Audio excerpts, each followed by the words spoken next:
Abra comigo a sua Bíblia no Evangelho do Senhor Jesus, segundo escreveu Mateus, capítulo de número 21. Glória a Deus. Versículo 18 e 19. Quem achou, diga amém. De manhã, ao voltar para a cidade, teve fome. Avistando uma figueira à beira do caminho, dirigiu-se a ela, mas não achou nela senão folhas. E disse-lhe: nunca mais nasça fruto de ti. E a figueira secou imediatamente. Vamos ler de novo? Esse aqui é Jesus, tá? Quem está voltando para a cidade e está sentindo fome é Jesus. De manhã, ao voltar para a cidade, teve fome. E avistando uma figueira, diga comigo, figueira. Isso, só para você gravar aí direitinho. E avistando uma figueira à beira do caminho, dirigiu-se a ela, mas não achou nela senão folhas. E disse-lhe: nunca mais nasça fruto de ti. E a figueira secou imediatamente. Diga comigo, secou. Diga, secou. Diga comigo, nunca mais. Diga, nunca mais vai dar fruto. É triste, não é, gente? Eu sei que é uma planta, mas assusta, é triste. É triste. E diante desse texto, o Senhor me deu uma palavra profética para ecoar no nosso coração todas as vezes que a gente lembrar dessa noite e por que Deus nos reuniu aqui. E Ele disse assim para mim, desse jeito, quem tem ouvidos, ouça. Ele disse assim para mim: diga para o meu povo, eu não quero folha, eu quero fruto. Aleluia! Então eu vou contar de 1 a 3, quando eu disser 3, você vai me ajudar propagando essa palavra profética, declarando ela, para que nós possamos ter isso em mente. Quando eu disser 3, você vai sacudir umas 2 aí perto de você e vai dizer para ela: ele não quer folha, ele quer fruto. Ele não quer folha, ele quer fruto. Prepara, 1, 2. Ele não quer folha, ele quer fruto. 3, sacode ela, fala com ela aí, fala. Fala com ele, fala com esse irmão aí também, fala. Fala, pode falar, pode sacudir. Sacode, fala, ele não quer folha. Ele não quer folha, ele quer fruto. Ele quer fruto. É muito sério. Meu Deus, eu estou temendo e tremendo diante dessa palavra. Jesus, Jesus, Jesus.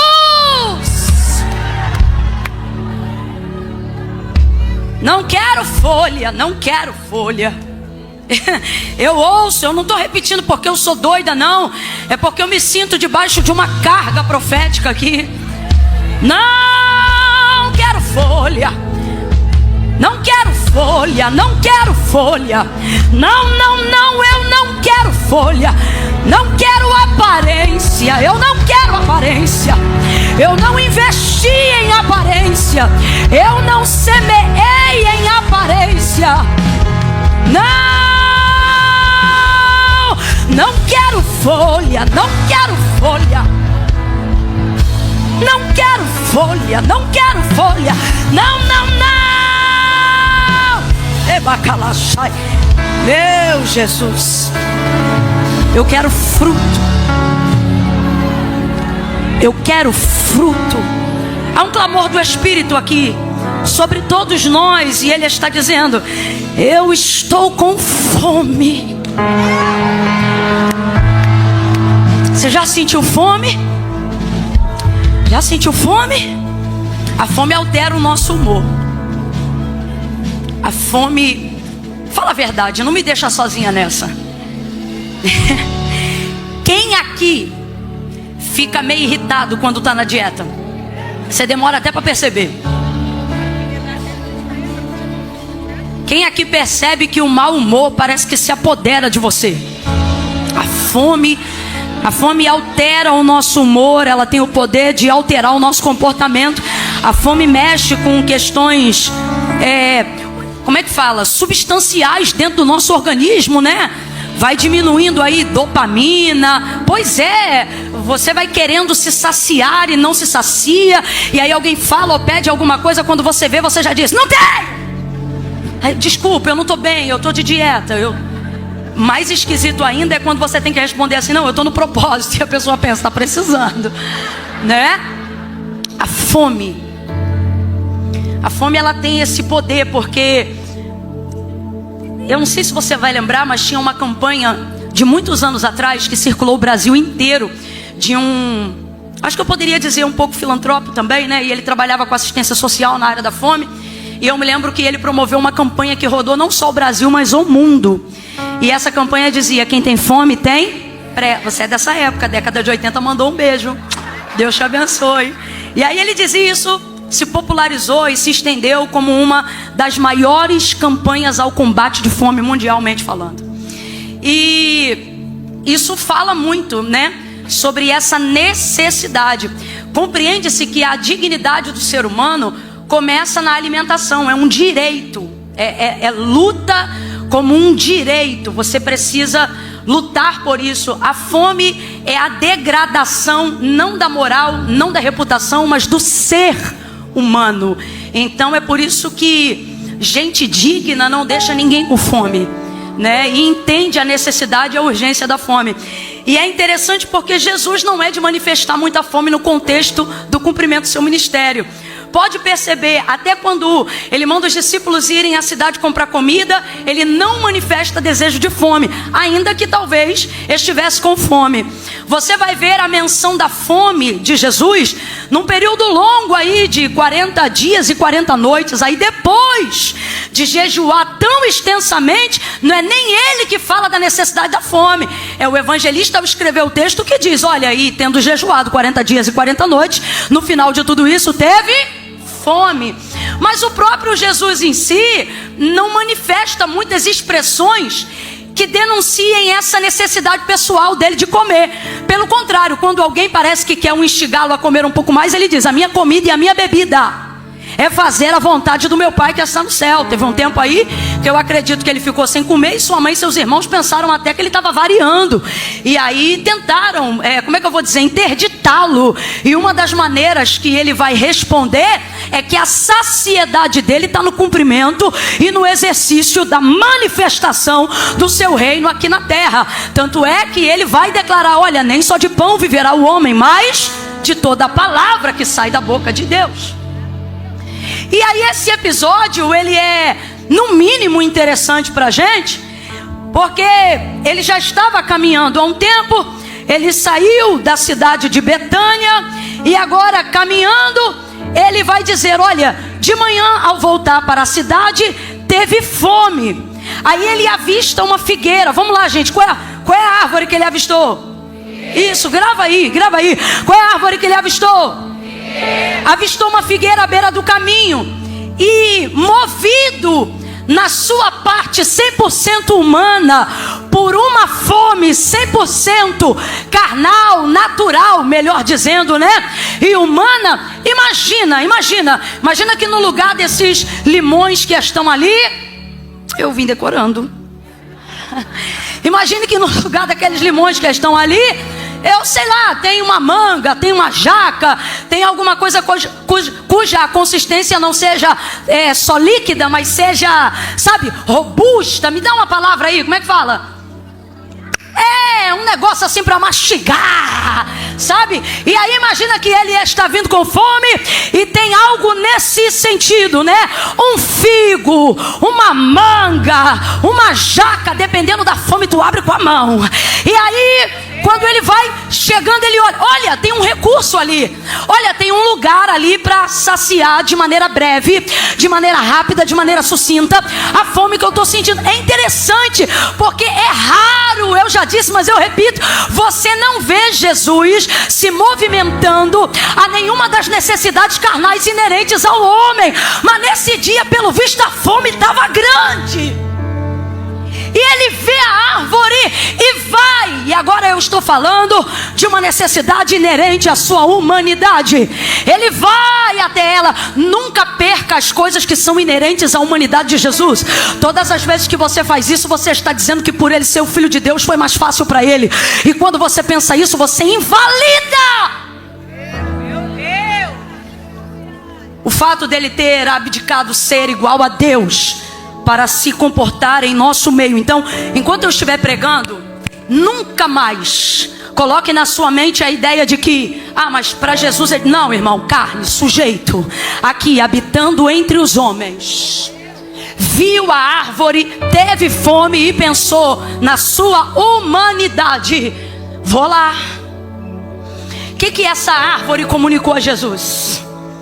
Eu vou tentar colocar em palavras bem populares, que é para todo mundo tentar ter uma prévia desse sentimento. Pensa que uma comida muito gostosa que você guardou na geladeira dentro de um potinho. Já começou a sentir.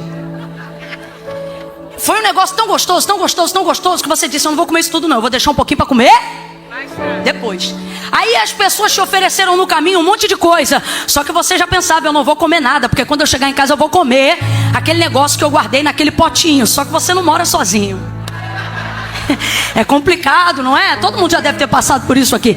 E aí você guarda, rapaz, você cria uma expectativa. Eu vou chegar, ou eu vou botar na panela, ou eu vou botar no forno, vou botar no micro-ondas, vou comer quentinho. Quem é do refrigerante já pensa nela, geladinha.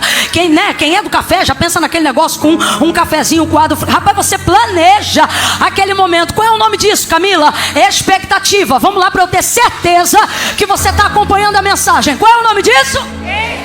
Qual é o nome disso?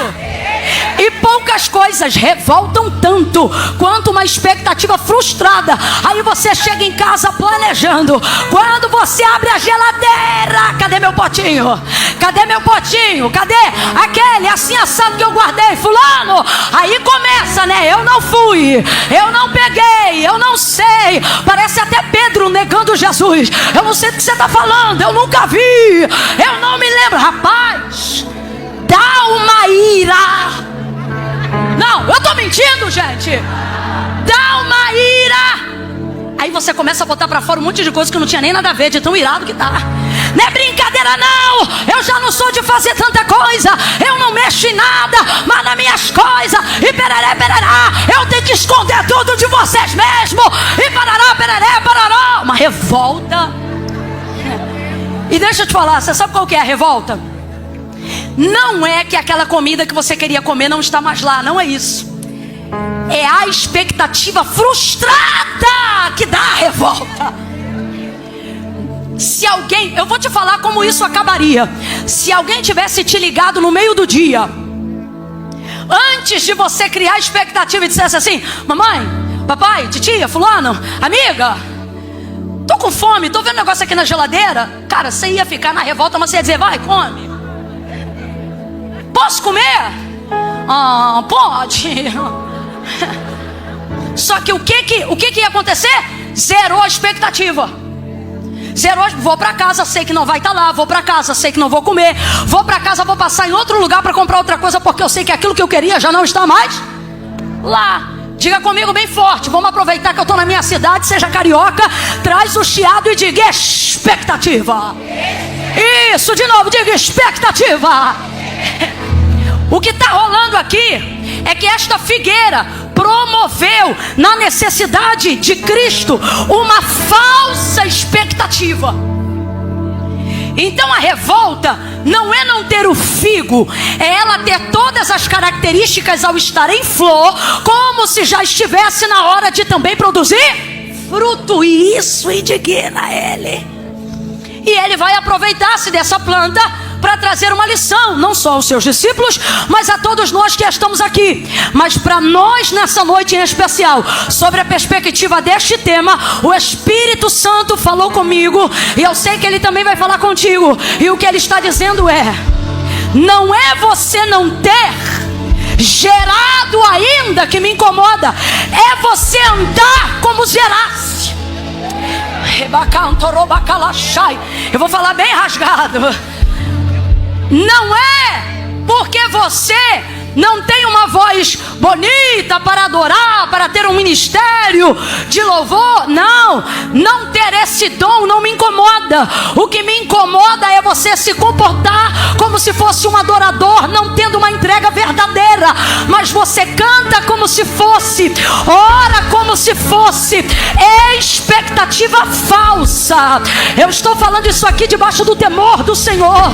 O Senhor está dizendo para mim, o Senhor está dizendo para você, Ele está dizendo: não me incomoda respeitar o processo gestacional da sua semeadura.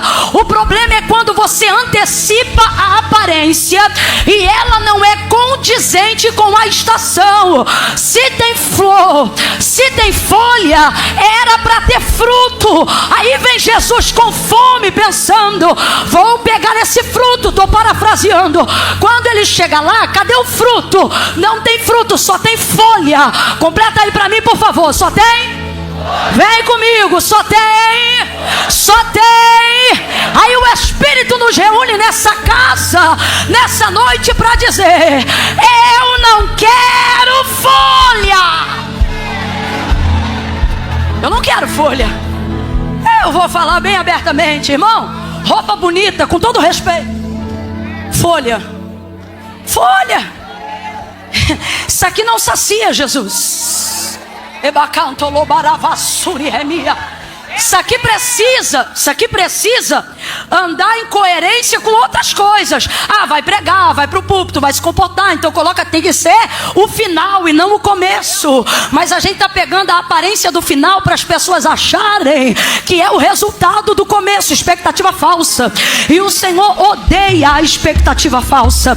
Quando Ele olha para essa videira, Ele não deu segunda chance. E eu tenho para mim que a pregação dessa noite é Deus dizendo: depois de 3 dias de conferência, ou você abraça essa oportunidade ou não terá segunda chance, porque os dias são maus e eu não posso pregar só o que eu quero e nem me comprometer com a expectativa do seu coração para dizer: daqui a um ano Deus vai fazer, daqui a um ano Deus vai te dar, daqui a um ano você... Não, Deus está dizendo, e Ele já disse na verdade desde Gênesis capítulo de número 1, final dos versículos, se não me engano 29, Ele disse assim: tenho-vos dado toda semente cuja erva é produtiva para dar fruto. O que é que Ele está dizendo? Se você não está me entregando algo, você manda uma mensagem para o céu. E qual é a mensagem? Eu não tenho. Se você disser eu não tenho, isto é traduzido lá em cima assim: Deus não deu. Porque o versículo 31 do capítulo 1 de Gênesis, na criação do universo, Deus vai dizer: tenho-vos dado tudo. E Ele vai dizer acerca do tudo: toda semente produtiva para frutificar na árvore segundo a sua espécie. Ele está dizendo: eu não pedi, eu dei. Eu não pedi, eu dei. Eu não pedi, eu dei. Então eu não estou te pedindo nada, eu só estou te dizendo: produza conforme a tua origem. Eu não estou pedindo para você fazer nada, eu só estou dizendo: seja fiel ao que eu já fiz. Eu te fiz produtiva, eu te fiz frutífera.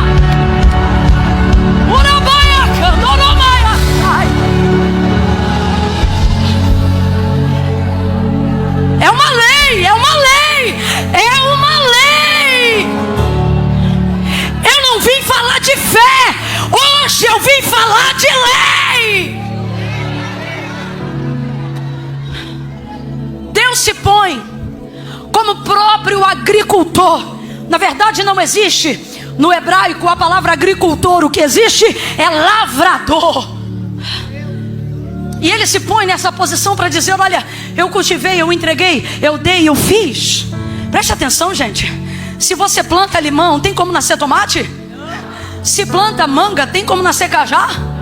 Não, porque isso não é fé, isso é lei.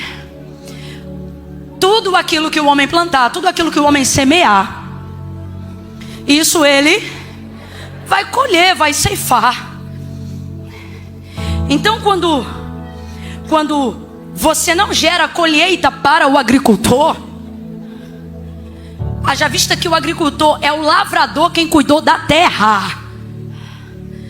Quem está sendo incoerente aos princípios de Deus É você, sou eu. E acerca disso, é por isso que Deus está falando comigo aqui, dizendo assim, ó, para isto não haverá segunda chance. Porque aquela semente está em ação para ser produzida. Você precisa gerar. Por quê? Eu não estou dando nada para Deus. Eu só estou devolvendo o investimento que foi feito em mim. Ele olha para aquela figueira e você percebe que Jesus não gosta daquilo. E ele diz, nunca mais. Eu nunca tinha parado para prestar atenção nisso aqui, mas eu entendi hoje da seguinte maneira: você só diz nunca mais para algo que já aconteceu, ou para algo que tinha propensão de acontecer. Jesus, quando encontra a mulher samaritana no poço, ele disse assim para ela, porque daquele que beber da água que eu lhe der, nunca mais terá sede. E ele fala isso por quê? Porque aquela mulher já teve sede muitas e muitas e muitas vezes daquela água. Então ele vai usar um nunca mais para poder colocar um ponto final naquilo que já existiu antes daquele ponto final. Porque senão o ponto final não precisa de ponto final. O ponto final é para fechar algo que estava em andamento, algo que já aconteceu ou algo que estava para acontecer. Está todo mundo entendendo? Então ele olha para essa figueira, e se ela nunca tivesse dado fruto na vida, ou se ela não tivesse projeção para frutificar, eu tenho para mim que ele somente diria para ela, seca-se imediatamente. Fique seca, figueira. E ela teria que ficar seca, mas não. Ele antecede a sentença com um decreto dizendo assim, nunca mais. Ah, isso dói. Eu sei que é uma planta, não é uma pessoa, mas eu sei que Deus está usando essa planta para falar com a gente hoje. E eu acho que pior do que você secar é você ouvir do agricultor que você nunca mais vai frutificar de novo. Rapaz, é nunca mais. A gente tem que parar com essa mania de achar que a graça é concessão para viver de qualquer jeito. Eu estou aqui debaixo do temor do Senhor, e o Senhor está dizendo, lembre ao meu povo que eu ainda trago nunca mais na minha boca. Se ficar de aparência, nunca mais canta. Se ficar de aparência, nunca mais prega. Se ficar de aparência, nunca mais vai ser pastor. Se ficar de aparência, não será mais ovelha. Se ficar, eu estou falando abertamente. Jesus está dizendo, eu não sei qual área você já frutificou, já prosperou, ou qual área você tinha projeção para crescer, para frutificar. Deus está dizendo, o que vai interromper seu ciclo não é a minha fome, é a sua aparência, porque eu não vou suportar uma expectativa falsa. O problema é essa expectativa falsa.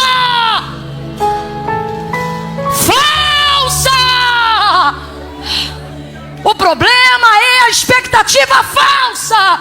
Não comeu o figo aqui, come uma vide, daqui a pouco uma azeitona em outro lugar. Fome que tu não resolve hoje, tu resolve daqui a pouco. O problema aqui é, não vou continuar deixar você vivendo de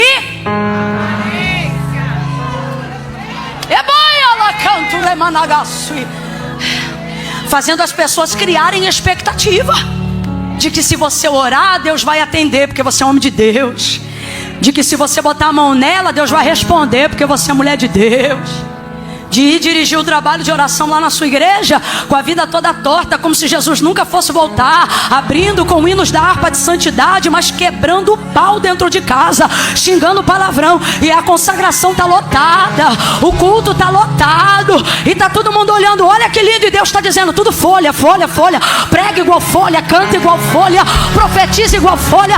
Todo mundo quer se abrigar, todo mundo quer se esconder, quer estar na sombra, todo mundo quer estar protegido, só que Deus está dizendo, fome não mata, fome não mata. A oração dele eu não respondo, o louvor dele eu não recebo, a pregação dele eu não reajo, a oração dele eu não atendo, porque é folha, folha, folha e folha. Eu seco. Vai secar.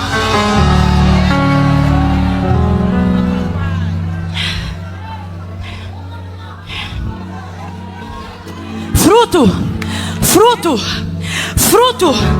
Com todo respeito, Deus está dizendo: eu sou o lavrador e eu não planto para colher flor, eu não planto para colher, folha, eu planto para colher fruto. Camila, mas as folhas são tão bonitas. Camila, mas as flores são tão lindas. São lindas, mas são essenciais para atendimento da beleza e da aparência. Elas não produzem nutrição, elas não produzem a vitalidade necessária para cumprir a saciedade de alguém faminto. Pergunte para quem está de dieta o quão saciado ele se sente ao comer folha. Irmão, eu estou de dieta, eu estou comendo uma bacia de folha. E ontem eu tive eu vou falar uma breve loucura. Tinha um pão de focácia na manteiga torrado. E o pastor Eduardo também, vou te falar, homem não dá uma moral pra gente. Me comeu aquilo na minha frente. E ele comia e dizia: como tá gostoso. E eu dizia: tentador, voz do Éden. Ai que delícia, eu não aguentei. Peguei um pedaço da focácia, rasguei, coloquei na boca. Começou a dar saciedade. Massa, carboidrato. Ai, carboidrato. Ai, Jesus, me liberta. Aí tô eu aqui, ó, tentando sentir o gosto. Aí tive que pegar e botar pra fora, porque eu tenho procurado esse plano da dieta, não só por uma questão, na verdade, por último, a estética. É uma questão de disciplina. Eu preciso resgatar a disciplina. Eu me tornei uma pessoa destemperada nessa área. Então eu tô mastigando e o Espírito falando comigo: vai comer? Vai se inflamar todinha de novo. Glúten. Toda época é o Espírito, meu irmão. Quem tá mastigando é minha língua, não é o Espírito, não. O Espírito tá com a boca soltinha falando no meu ouvido. Quase que eu falei pra ele: não quer um pedaço, não. E aí botei pra fora tudo, sabe assim, mastigado, moído, aquela cena horrorosa. Aí eu de tanto ele botei pra fora e não comi. Aí eu pensei assim, porque tem uma galera aí que diz assim: quando você não pode comer tal coisa, você cheira que você fica saciado.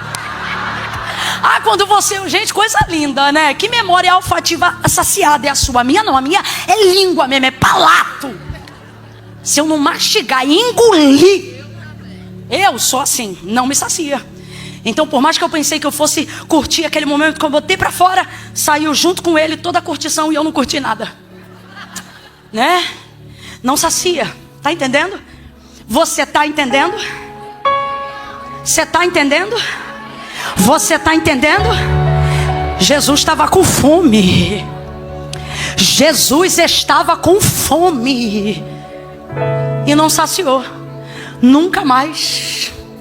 Nunca mais. Seque-se imediatamente. Vem para a segunda parte. Sabe o que Jesus está dizendo? Não vai enganar ninguém. Tu não engana mais ninguém. Nem que tu bote essa pirâmide do avesso, tu não engana mais ninguém. Vou te expor, vou te secar publicamente. Meu Deus, é muito sério.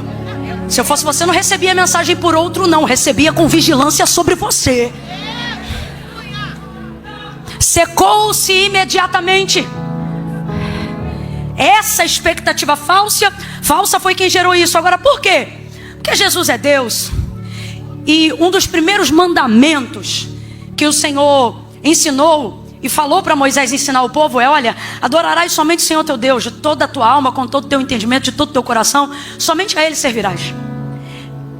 Eu não quero vocês, Israel, servindo a ídolos constituídos por mãos de homens. Perceba, um Deus como o nosso Deus tem necessidade pessoal de falar para um povo, de fazer um mandamento para que esse povo não adore a outros deuses constituídos por mãos de homens, por necessidade pessoal. Vou falar rasgado que é para todo mundo entender. Você acha que Deus se sente diminuído diante de outra adoração? Você acha que Deus tem crise de identidade se de repente essa igreja inteira aqui começar a louvar o nome de um outro Deus que não Ele? Não, quem vai ter crise é a gente, irmão. Deus vai continuar no mesmo lugar. Entende? Então, quando Deus dá esse mandamento ao povo, é porque Deus odeia a expectativa falsa. Aí ele mesmo vai dizer a Moisés, você vai ver que eu não estou forçando nem inventando não. Ele vai dizer assim a Moisés: olha, diga ao meu povo que eu não quero que eles adorem ídolos constituídos por mãos de homens. Ele, como Deus, podia dizer: ó, diga que eu não quero e acabou. Mas não, ele diz: explica, é porque eles têm boca, mas não falam. Ouvidos têm, mas não ouvem. Mãos têm. Que é isso, gente? Que é isso? Aparência, isso é folha. Mãos têm, mas não seguram. Pés têm, mas não caminham. Então o que ele está dizendo? Eu não quero que o meu povo adore a eles. Não é porque eu tenho necessidade de me autoafirmar como Deus, não. É para que eles não percam tempo criando falsas.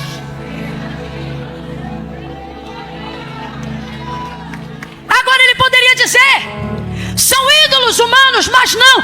Eu gosto da característica física que Deus vai colocando neles, dizendo: ó, ouvidos tem. Porque se você vê alguém com ouvido, você pensa assim: vai me ouvir. Se você vê alguém com uma boca, você pensa: vai falar. Se você vê alguém com uma mão, você pensa: pode segurar alguma coisa para mim. Eu estou mentindo, gente? Então veja, um dos pontos principais, fora da questão óbvia de Deus ser o único Senhor, é a libertação da mentalidade do povo, de parar com essa mania de criar falsa expectativa. Porque Deus só trabalha com o que é verdadeiro. Mas eu vou falar abertamente: a gente, não fala que você não gosta não. Até porque para reconhecer falsidade em alguém, você já foi falso com alguém. Você não identifica sentimentos dos quais você nunca compartilhou. Então vamos falar rasgado?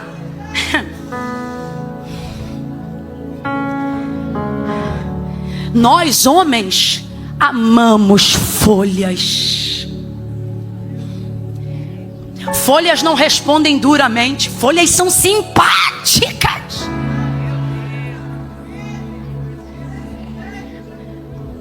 Folha, todo mundo aqui tem potencial para fruto, mas ninguém aqui se exima de ter folha. Tem que ter, gente.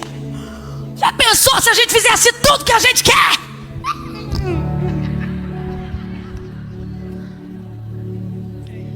Então eu não estou dizendo que nós somos hipócritas sociais, só que não se vive disso.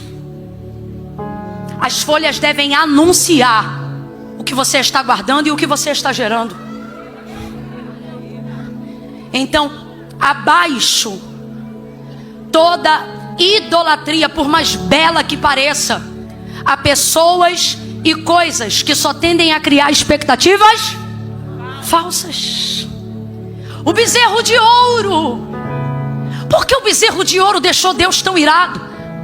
Porque o bezerro de ouro, enquanto Moisés estava recebendo de Deus a tábua, a lei com os 10 mandamentos, o Senhor diz: olha, Moisés, desce lá. E Deus esperou terminar o bezerro, terminar tudo, porque ele tinha que entregar a lei. E o bezerro não vai parar, não vai fazer Deus parar de entregar a lei.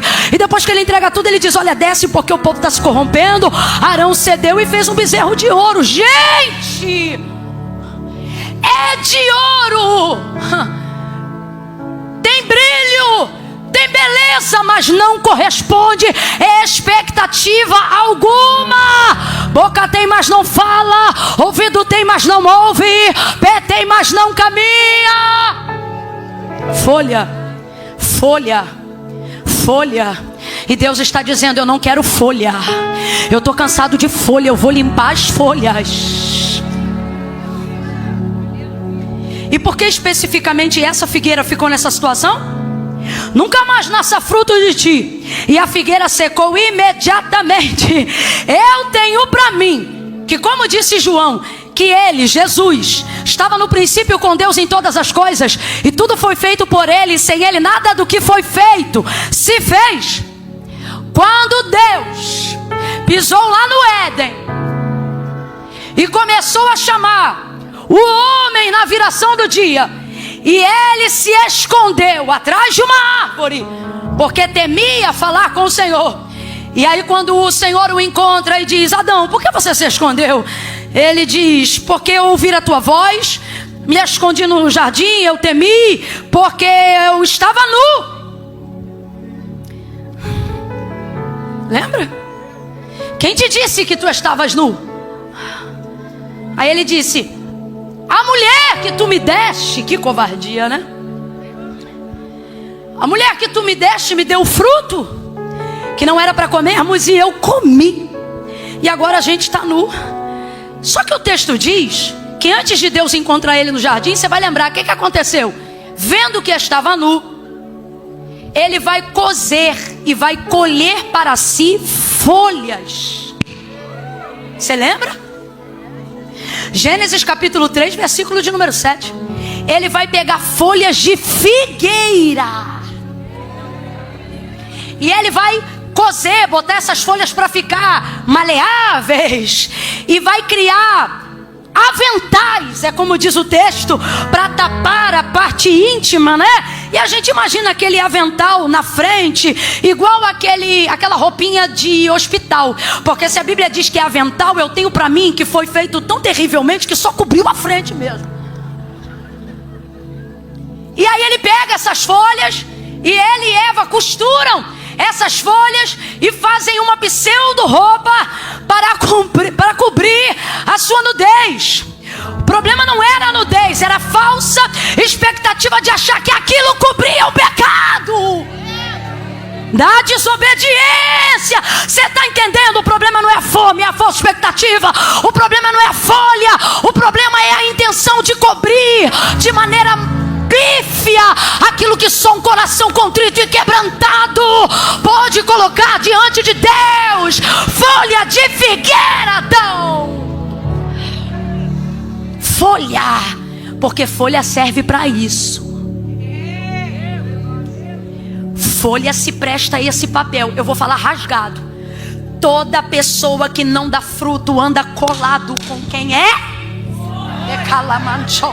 Um cobre o outro, um esconde o outro, um taebanto calamancho. Só que o Senhor está dizendo: eu já queimei essa folha. Você lembra? Tira ela agora.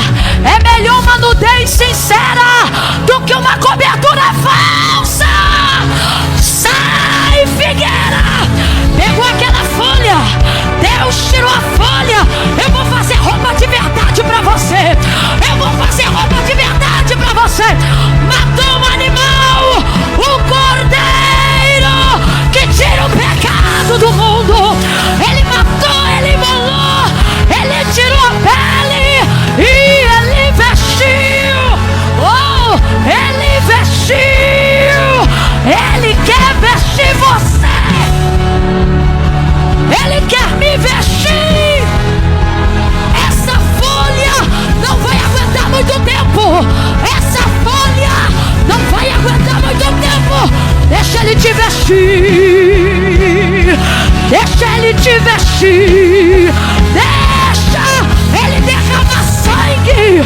Sangue não é com folha que é cobertura. Clama o sangue. Sangue.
Vamos para a palavra.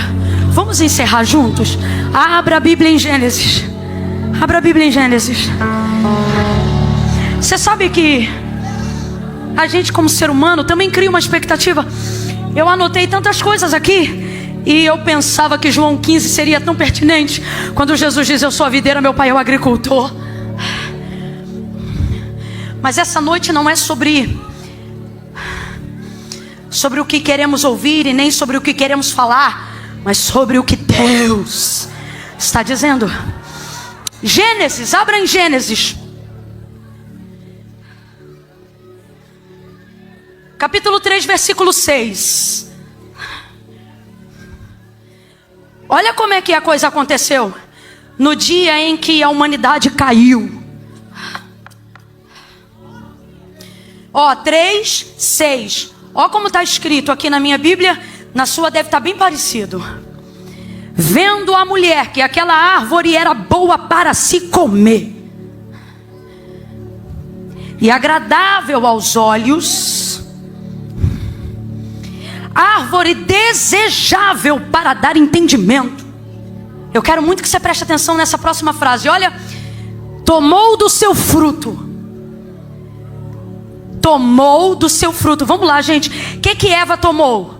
O fruto. Vamos lá? O que Eva tomou? O que a mulher tomou? Tomou do seu fruto e comeu, e deu também ao seu marido que estava com ela, e ele comeu. Versículo 7. Então foram abertos os olhos de ambos e conheceram que estavam nus. Cozeram, pois, para si folhas de figueira e cingiram-se.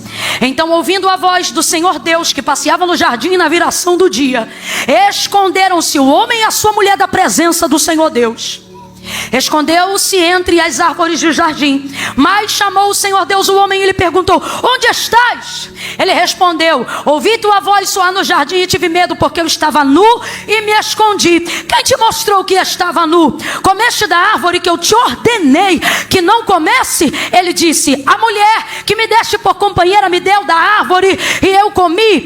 Então disse o Senhor Deus: que é isto que fizeste? Respondeu a mulher: a serpente me enganou e eu comi. Agora, preste atenção aqui comigo, bem rapidinho, uma exegese bem rapidinho. Ela toma o fruto. Ela toma o fruto. Mas para comparecerem diante de Deus, eles tomam as folhas de figueira. Então veja, na hora de tomar para ingerir, ela pega fruto, ok? Na hora de saciar seu desejo, ela pega o fruto. Mas na hora de criar a compensação daquilo que vai corresponder essa captura indevida, ela não devolve fruto, ela devolve o quê? Olha, então esse é o problema. E eu prometo que eu estou encerrando aqui. Qual é o problema? Não é só consumir do fruto. O problema aqui não é consumir fruto. O problema aqui foi consumir este fruto. Pelo contrário, Deus queria eles fortes e nutridos. Olha o que o Senhor diz assim, ó. Gente, isso aqui é tão forte. Quando Deus criou o mundo, não existia nada, porque a semente ainda não tinha brotado na terra. Como chuva ainda não tinha regado sobre o mundo, o que Deus fez? Por que Deus é o agricultor? O que Deus fez? Eu fico com um riso frouxo na boca, porque Ele faz cada coisa. O mundo criou, fez tudo. O mundo, o globo. Só que está tudo debaixo da terra. Não tem chuva, não rega, não acontece nada. Deus vai dar tempo para a semente crescer. Agora você vê, né? Um Deus como esse dá tempo para as coisas, e você quer tudo para ontem. Aí, como Ele tinha criado o homem, e o homem já adulto, o texto é lindo. O que o texto diz pra gente? Que o Senhor pega e planta um jardim. Qual é o nome do jardim? Esse jardim não estava lá não. Depois que Deus criou o homem e viu que o mundo não estava pronto para a vida que Deus queria que o homem vivesse, Deus vai ser lavrador da terra e vai plantar um jardim. Agora tu vê, se uma pessoa que entende de paisagismo faz uma varanda, se um jardineiro faz uma cobertura, imagina quando Deus diz assim: hoje eu vou plantar um jardim. Não, esquece. O texto diz que Ele pegou a banda do Oriente inteira e fez o Éden para a banda do Oriente. Aí Ele cria o jardim, pega o homem e coloca lá no jardim. Ele cria todas as árvores frutíferas e aí Ele diz assim: vocês podem comer mais, menos, exceto essa dali. Então, o problema não está em consumir fruto. Para ser forte, para cumprir o propósito, tem que consumir. Quem não estiver consumindo fruto aqui vai perecer. E quando eu falo sobre isso, você quer ver? Se eu estou produzindo alguma coisa aqui agora, quem está consumindo? Ah, tu não está consumindo nada. Está olhando aí com essa cara de coruja por causa de quê então? A mesma coisa acontece comigo. E é assim que a gente vai. Porque o problema é você não consumir do próprio fruto que você gera. Ok? Então, ela produz, eu consumo. Eu produzo, você consome. Mas quando é que você viu uma árvore comer a própria fruta? Isso só acontece entre os homens. Então veja, aí ela come o fruto. Agora olha o tamanho da incoerência. Ela come o fruto, mas na hora de compensar, entrega a folha. Abre a Bíblia em João capítulo 15, vamos encerrar aqui. Eu acho que eu já disse isso. Mas agora vamos mesmo. Eu não tenho como inventar e termina aqui, eu não tenho mais nada para dizer. João 15. Bora, quem trouxe Bíblia? Quem trouxe Bíblia, diga glória a Deus. Quem não trouxe, não diga nada, fique quieto mesmo. João 15. Isso aqui é muito sério. Jesus diz assim, olha, eu sou a videira verdadeira, meu pai é o lavrador, ou meu pai é o agricultor. Todo ramo em mim que não dá fruto, ele o corta. Vamos lá, gente, o ramo que não dá fruto, o que acontece com ele? O ramo que não dá fruto, o que acontece com ele? Isso, fala assim, arranca. É isso. E todo ramo que produz fruto, ele poda para que produza mais fruto. Versículo 4. Permanecei em mim e eu permanecerei em vós. O ramo de si mesmo não pode produzir fruto, se não estiver na videira. Tampouco vós podeis produzir fruto, se não permanecerdes em mim. Eu sou a videira, vocês são os...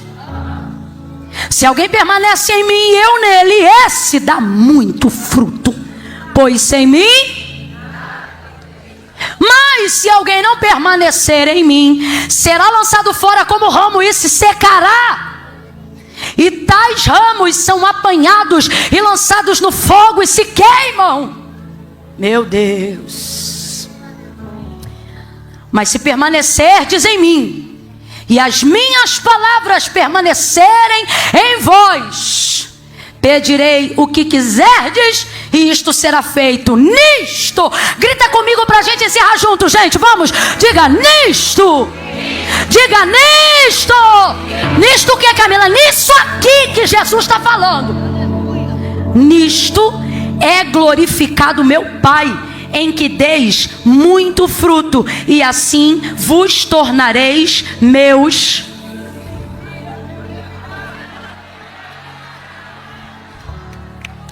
Quando você dá fruto, quem ganha é Deus. Quando Deus ganha, é em você que Ele investe. Estou falando dentro desse âmbito, como Jesus está colocando ali. Só explica para mim uma coisa. Jesus é a videira, nós somos os ramos. Significa que todos os ramos, os que frutificam e os que não frutificam, estão na mesma videira, sim ou não? Você leu o texto comigo, sim ou não? Todos. Quem frutifica está na videira, e quem não está dando fruto? E quem é a videira? Vamos lá, gente, quem é a videira? E quem é que está cuidando da terra, da semente? Deus, que é o agricultor. Então me explica, como é que uma videira que é Cristo, sendo cultivada por um agricultor que é Deus, tem dois tipos de ramo, um que frutifica e um que não frutifica, se ambos estão na mesma videira, sendo cuidados pelo mesmo agricultor? Vou te explicar agora.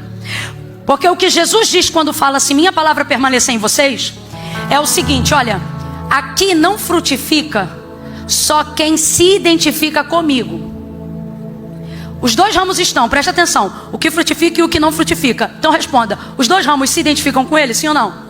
Sim ou não? Presta atenção, você vai entender, sim ou não?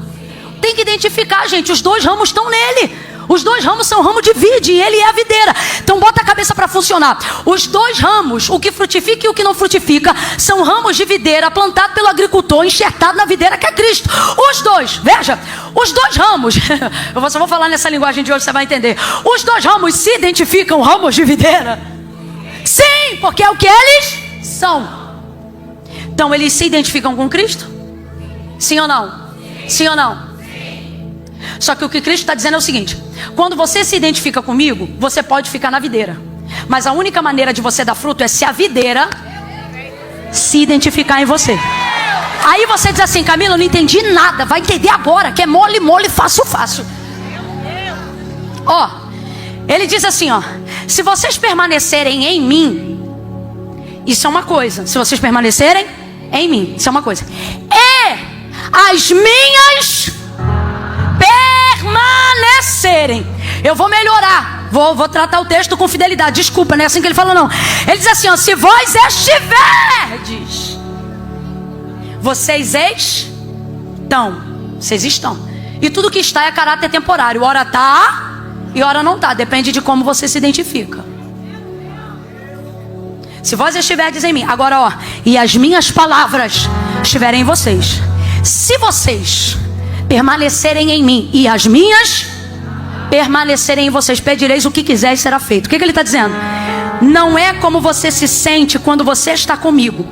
Isso é uma coisa. É como eu me sinto quando eu estou com você. Eu vou falar rasgado, gente. A igreja está cheia e vai ficar bem fácil de entender. Desculpa, mas eu vou falar. É bom para a gente entender. Culto, campanha, conferência, veio um monte de gente se identificar com o louvor, com a palavra, com o pregador, com o cantor, com o tema, com a liturgia do culto. Vem, fica, chora, sente a presença de Deus, ora, renuncia a meia dúzia de coisa. Mas quando a gente pergunta assim, ó: quer fazer uma aliança com Deus? Hoje não. Ou seja, você vem, se enxerta na videira, suga. Desculpa, mas a verdade é essa. Pega da seiva, recebe renovo, recebe cura, recebe transformação, chora as pitangas, é restaurado. Profeta profetiza, o outro te acolhe, o pastor libera a palavra, o pregador libera uma palavra, o irmão do teu lado te abraça, a outra te beija, faz uma oração por você, você sai maravilhosa. Menina, que conferência boa, garota. Meu Deus, estou renovada. Ai. Próximo culto, terça. Próximo culto, quinta. Próximo culto, domingo. Quer aceitar Jesus? Não, eu me identifico com ele, mas ele não está pronto para mim. Ele não está pronto para mim. Não está, porque eu fumo, ele não fuma, eu bebo, ele não bebo, eu tenho um rolo com tico-tico de um negócio e ele não pode. Então, Camila, para mim servir a Deus é coisa séria, tão séria. É tão sério que ele te deu a chance de entender que sem ele você não pode fazer. Está no mesmo texto. Então sabe o que ele está dizendo? Não é como você se vê em mim, mas é como eu me vejo. Vida com Deus. Evangelho não é o quanto eu tenho de Deus, é o quanto Deus tem de mim. Quem é o ramo que não dá fruto, pastor Aline? O ramo que tem de Deus. Ele é regado pelo agricultor, ele é plantado na terra do agricultor, ele vem no culto que o agricultor rege, ele recebe do que a videira produz, ele olha, ele tem de Deus. Quando alguém ora, ele sente Deus porque ele tem de Deus. Quando alguém prega, ele reage porque ele tem de Deus. Agora, quando Deus quer um retorno, olha, eu quero te usar, olha, eu quero te levantar, olha, eu quero começar uma obra na tua família, aí eu não estou pronto para compromisso. Aí você pensa assim: não tem problema não, Camila, mas eu vim te alertar. Eu vim te alertar. Eu podia só pregar, mas eu vim te alertar como profeta. O nunca mais está vindo aí. E você fica pensando assim: ah, mas Jesus é bonzinho, Jesus não vai fazer nada não. E Jesus não faz mesmo, pastora. Ele diz assim, ó: eu sou a videira, eu não corto ninguém não, mas o meu pai vai cortar. O meu pai vai... Oi, não é a videira que corta não. Quem corta é o agricultor. Aqui pra mim que eu vou entregar. A videira, ela dá mesmo. Pastora Elisete, a senhora acha que a videira, quando está aqui se manifestando no culto, tu acha que ela pega aqui uma metade e diz assim: para isso aqui eu vou dar, e tu acha que não esbarra do outro lado de quem não quer receber não? Eita gente, eu já recebi até profecia que não era para mim. Porque a videira, quando dá, ela derrama. Deus não pega um setor da igreja e diz assim: vou derramar só nessas 3. Irmão, quando a glória de Deus desce, ela pega a galeria, ela pega a nave, ela pega os irmãos que estão em pé, e até quem não é do manto fica arrepiado dizendo: ih, tem alguma coisa. É a videira dando seiva, a videira fazendo a fotossíntese pelo brilho do Espírito Santo. A videira está dentro, e você vai receber. Só que o dia da colheita não é sobre o quanto eu recebi, é